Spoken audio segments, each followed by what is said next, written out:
So that's what I'm going to do. I'm going to go into my subtool, drop this down, and I'm going to select the back. Now the back is selected, so I'm going to do the exact same thing to this back piece. All right, drop this. And again, if you remember, we went into geometry, we deselect SMT, we divided it 2 times up to 3. Drop geometry, go ahead and open up the masking. Deselect the groups increase and select it by border. Then drop that, open up deformations, and we polished it.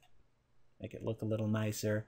And then we're going to go ahead, Control, left click, drag. That'll deselect our mask. And then open up the geometry and divide it up to 5 is what we did. And then we're going to drop geometry down, come down to masking. We're going to mask by alpha. So click mask by alpha. There's our mask. We want to invert it, so hit Control and click, left click on it once anywhere on the screen. There's our mask. And then we also want to mask the borders. So now we're ready to drop the masking, open up deformation, and go ahead and inflate it. And we're going to do the same thing, which was 25 is what I chose. And there's my scales. I can drop deformation. And I can hold anywhere in here, hit Control, drag it out. And remember, we took this, we went up to geometry, and we took this up to a 6. You want to have it at the same division. All of them will have to be taken up to 6 because the front one was taken up to 6. So there we're at 6. I'm going to go ahead and drop this down. I'm going to go to the masking again. I'm going to mask by feature, get the borders, go to deformation, and I'm going to polish it one last time, which will take a second. And there's my mask again. So I got my front scales and my back scales. It's pretty easy to do scales. You just have to set your texture, your alpha texture up really well. Like I said, I probably would have went in, taken some more time, and got the lighting better. If I was doing this for a release, I would have taken more time, worked on the alpha to get the lighting better so it was more shaded and darker in between each of these scales. All right, now let's set up the other parts. We have 2 sides, and then we have the top and bottom rims. Now we can kind of do these together. So I can drop deformation, open up my subtool. And what I'm going to do is I'm going to select this here, which is an edge, and directly below it is something that I can combine this. So if you look, this is that one and that was this one. I don't want to have to do each of these individually one at a time. I can kind of combine this with this. So if I select the top one, and then I come down here, close split, open up merge, and I select merge down, it will merge this one down to that one, and they'll be you can work with them together. So I'm going to select merge down, always okay. And now they're merged together. Now I don't want to merge this with this because this I'm going to edit separately. So I'm going to select these 2, and I'm going to come here to this arrow, and that will reorder it. See how it moved it down? If I select this one, it will move it up. So down and up. So I'm going to move it down. And I can edit the top with the sides. So I'm going to go ahead and merge I'm going to select the top of the 2. Then I'm going to merge it down. So I'm going to come down here, merge that down. See, now that's part of this poly group.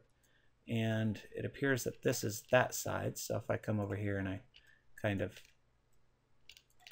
do some moving here, select the top of the 2, and I can merge it down. So I'll come down to here and select merge down.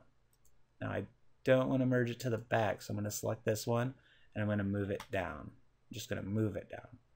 And then I can merge that with this. So I'm going to select the top of the 2, select merge down, and now that's part of this. Now I don't want to merge it with this, so I'm going to select it, and I'm going to drop it down again, and I can merge it with the bottom.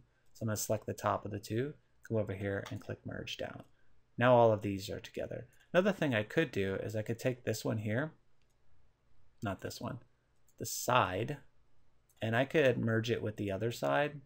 So I don't want to merge it with the back. So I'm going to select this one. I'm going to reorder it down. And that appears to be the other side. So always check which ones you have selected. So I can merge this down. So I'm going to select the top of the 2. And I'm going to come here and select merge down. So now I have them both selected. All right. Let's make some quick adjustments using what we already know. So I'm going to select all the rims here. Oh, whoops. that ever happens, just click this little eyeball here and it'll make it reappear. If something ever disappears, just click the eyeball and it'll reappear. So I'm going to select these this border here. I'm going to drop my subtool down. I'm going to take the geometry. I'm going to deselect SMT and I'm going to divide it 2 times.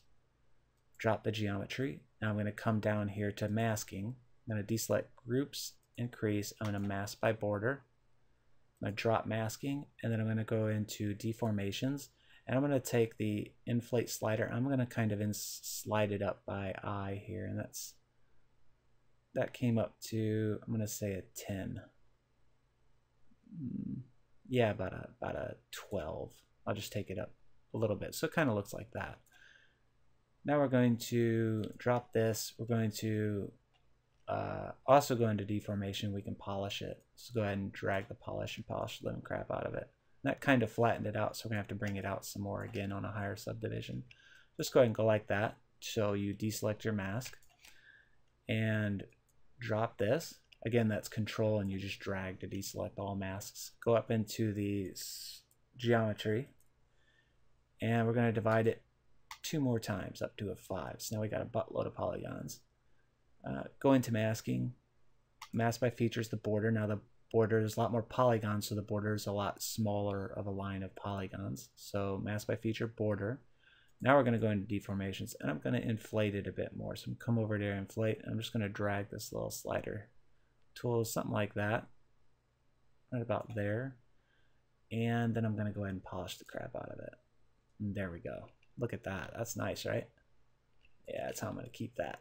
Now, if you recall, we had these at a 6, so we need this to be at a 6 as well. So we're going to go up into our geometry and make sure it is also at a 6. We're going to divide it one more time, so it's SDIV 6. There's 6 subdivisions here. All right, now we're going to go into subtool, and we're going to select the sides, so we can work with the sides that always kind of make it a leather or maybe just some kind of metal. I'll decide on that later when I'm texturing it. All right, so select this poly group, which is the sides, drop your subtool, come down into masking, and we want to deselect groups, increase. Oh wait, before we do that, go into geometry, deselect smooth, and divide it 2 times, so we're up to 3. Remember, this is kind of a routine. We take it up to 3, we go into masking, mask the border, go into deformation, and I'm going to inflate it, but maybe just by a 10. Take it up by a 10, press enter, and this is going to give like a nice creasing effect. Kind of, it looks like it goes into this, and there's a seam here on the sides of these. And then I'm going to go ahead and polish it. I'll polish the crap out of it. See how it looks nice. So now I'm going to deselect my mask, so control and left drag to make a box so you get rid of that border, and go to geometry, and we're going to take it up to a 5. And this time I'm going to go into masking. I'm going to mask my borders again, go into deformation, and I'm just going to polish it up one more time. Not going to extrude it anymore. So now it looks really good. Now, because this is going to be some kind of cloth or a leather, I'm going to put kind of an effect here. So I'm going to hold down control on my keyboard. This is my masking options. While holding down control, I'm going to click on alpha, come straight over, and I'm going to look for alpha 60. Looks like that. That's kind of the one you want. So without control held down, these are my drawing ones.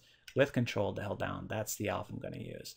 Now I need to make some adjustments to, oh wait, what am I doing? So now what I'm going to do is, this is going to be like a cloth or a leather. So I'm going to come into my alpha, I'm going to open this up, and I'm going to come straight over, and I'm going to select this alpha here, which is kind of like some lines. I really like this. It's great for any kind of cloth type texture or something that has, can stretch or whatever. It's really good for making that effect. Now, before I click anywhere in here, I need to make some adjustments to my brush. So I'm going to come up here to Z intensity. I'm going to drop this down really low, so it's a really, a very subtle effect, like a 14. I'm going to make my draw size very large, and my focal shift can stay at 0. And let's see how this looks. If I just left click and I think about the geometry, how this will sit on the body, how it will stretch, I think the back will make it stretch a bit. So I'll go like that, and see how it kind of made that cloth looking effect. Now that is really strong. It came out way too strong, so I'm going to probably drop my intensity down even lower to like an 8. And that's a lot more subtle. And that's what you're kind of going for. And all I did there was I just hovering somewhere over the poly groups that I can't select or mess with, and then I left click and just real quick drag straight over. And I can kind of think about the geometry, and this would kind of go underneath towards the breast, so I could kind of come up here and go like that. And you can mess with this as much as you want, but that side's done, and I can kind of do this same thing to this side and come through, kind of go like that, and try to get like a good effect here of cloth. And that's actually going to show up on the normal map. All right, so that's something you actually want to do. Now, one more thing I'm going to have to do, because I did this, and you can kind of see how it messed with these edges a bit, is I'm going to have to smooth that out. So I'm going to come down here to my draw. So I'm going to drop this down, hold down Shift, and if you kind of just go over that, you hold down Shift and left click to brush over these edges here. Now kind of polish it out and help it blend a little bit more. So that looks really good right there. Come to the other side and do the same thing. Just kind of polish these edges out a little bit. And do the same thing over here. And there we go. Looks really nice. All right. Now we got to combine the whole thing together. So this is my high polygon model. This is what I'm going to use to create my normal map. So I'm going to go ahead and drop the deformations, come up here to my subtool. I'm going to select the top one, and I'm just going to go ahead and click merge down. Uh-oh. I think what did I just merge together? Oh, good. I almost screwed up there because you have to go into the subtool and you have to take this up to a 6, because remember the other ones were at a 6. Oops. So just go ahead and hold down Control, drag to deselect your edge, and then divide it up to a 6. Now it's at a 6. All right, they all need to be at a 6 before you combine them. So select my top, and I'm going to go ahead and merge it down.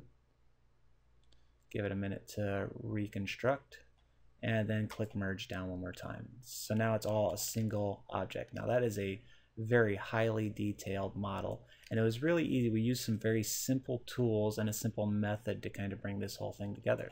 So now let's get it out of here. We need to export it. So come up here and select export. Go into my exported OBJ, and instead of low poly upper chest, I'm going to call this one the high poly upper chest. And go ahead and click save. That's 1.321 million vertices. This give you an idea of how complicated this is. All right. So now we're done in ZBrush. That's all we had to do in here. This is exactly what we were going for. I'm going to go ahead and close this out. And I don't need to save this. All right, now we're going to go ahead and do some projection mapping in 3ds Max.